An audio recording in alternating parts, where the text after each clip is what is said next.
Hello everyone, my name is Julien Ducrot. I'm in second year of PhD. I'm working in the MIS laboratory, which belongs to Université de Picardie-Jules Verne in Amiens in France.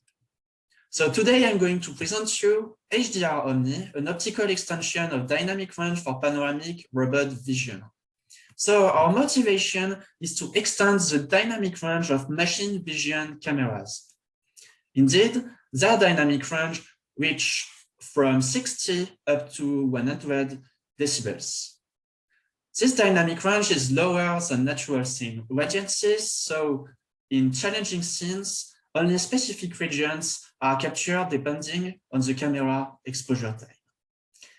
For instance, inside those panoramic images captured with the catadioptric sensor, for short exposure times, only the brighter scene regions, like the sky here, are recorded. When the exposure time is longer, the sky appears saturated in the image, but the other scene elements brings information.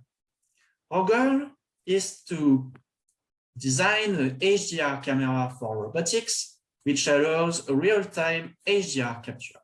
Also, this camera has a panoramic field of view, which is very useful for robot navigation. In the state of the art, we took our inspiration from two methods. So the 3D HDR TV consists on 8 cameras aligned on a rig. Those cameras are equipped with 6 neutral density filters. Those neutral density filters simulate a reduction of the exposure time. Therefore, several exposures can be captured simultaneously by this camera and can be merged into an HDR image.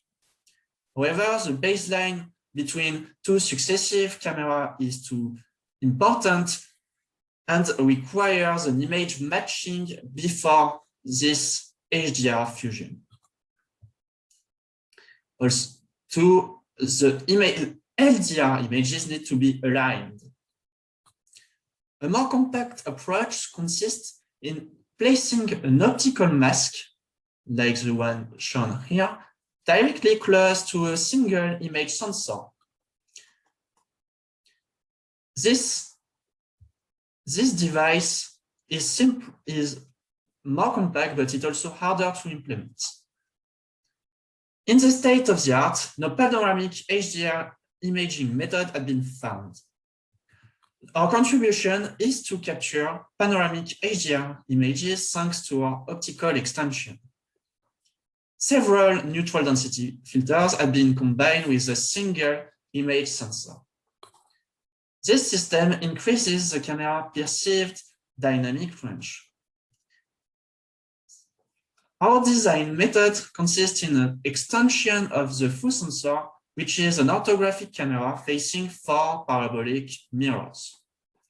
This sensor captures 4 views of the scene, and thanks to 3 neutral density filters shown here, we can capture 4 complementary views of the same scene, which are taken at different exposures.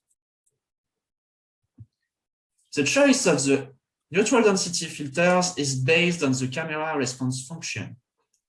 So, thanks to several key points in this piecewise linear curve, we can select the best optical densities to cover the highest dynamic range with our camera.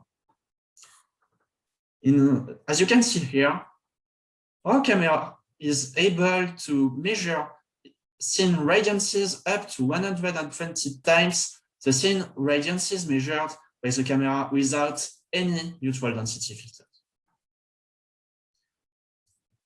The 4 LDR images captured simultaneously can be fused into an HDR image only if the zero disparity assumption is valid. Therefore, the scene elements must be at raw meters from the mirrors, and also the camera definition for each LDR image must be constrained. With our camera, this distance is 5.30 meters, and the definition is constrained up to 430 pixels. So when this assumption is valid, the LDR images can be fused into a HDR image. To do so, we use the exposure fusion algorithm. This camera had been evaluated in several scenes with different illuminations. So, as you can see in that scene, there are bright scene regions like the sky and the top of the building reflecting the sunlight, and also more darker regions under the buildings. Our camera is able to acquire all these regions, unlike the low dynamic range images, which cannot acquire the sky and the top of the building. The same conclusions can be observed in the three following scenes, and also in these three ones. However, in some cases, when scene elements are too close from the camera, some artifacts are present inside the panoramic HDR images. This assessment had been quantitatively set in all these 9 scenes. So thanks to the Mertens criteria, which weight the different pixels inside the panoramic images, we can compute the ratio of the HDR image quality over the LDR images quality. So on average, the dynamic range quality doubles for HDR images. On robotics application, the camera had been sent on the mobile robot Pioneer 380. The first evaluation had been conducted on feature detection and matching, and the second one on photometric visual serving. The feature detection and matching evaluation had been done in 3 different scenes where the robot had been moved straight on 2 meters. To create 3 datasets, 30 successive images in each scene had been kept. Inside the HDR images, 36% more self-descriptors have been detected. Also, 26% more correct soft matches are detected in successive HDR images than inside successive LDR ones. After this feature-based evaluation, the prototype had been evaluated on robotic navigation thanks to visual serving. So the robot is moved thanks to visual measurement consisting in the 4 LDR images captured simultaneously. These LDR images are fused into an HDR image, which is compared with the HDR image we previously recorded at the desired pose.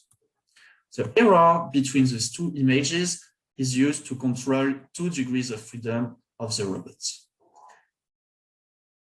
So as you can see in this example, the robot moves straight to the desired pose represented by a marker on the ground. The robot started his movement 2 meters away from the desired pose. Also, the difference between the 2 images is almost 0, as it is represented with this mostly uniform gray difference image. The complete results of the visual serving gather 3 different methods, one with controlling the robot thanks to a single LDR view, one superposing 4 LDR views, and the last one, our method, which use HDR view to control the robots. So in 3 differences, since on four different initial errors, HDR Omni always has a larger convergence domain and more accuracy than LDR methods. In conclusion, our design method relies on M paraboloidal mirrors and M-1 neutral density filters of different optical densities. Our method shows a significant increase of the camera perceived dynamic range and the DR image quality. Also, a significant increase of the detected and matched surf features. Also, on photometric visual serving, the HDR method shows a larger convergence domain and also a better positioning accuracy. In the future, we plan to investigate neural networks to improve image quality for visualization by humans and also to use HDR Omni for SLAM. Finally, we plan to investigate active neutral density filters and auto-exposure function. Thank you a lot for your attention. A demonstration is available on YouTube. Also, we would like to thank ADAPT project for supporting this project. Thank you.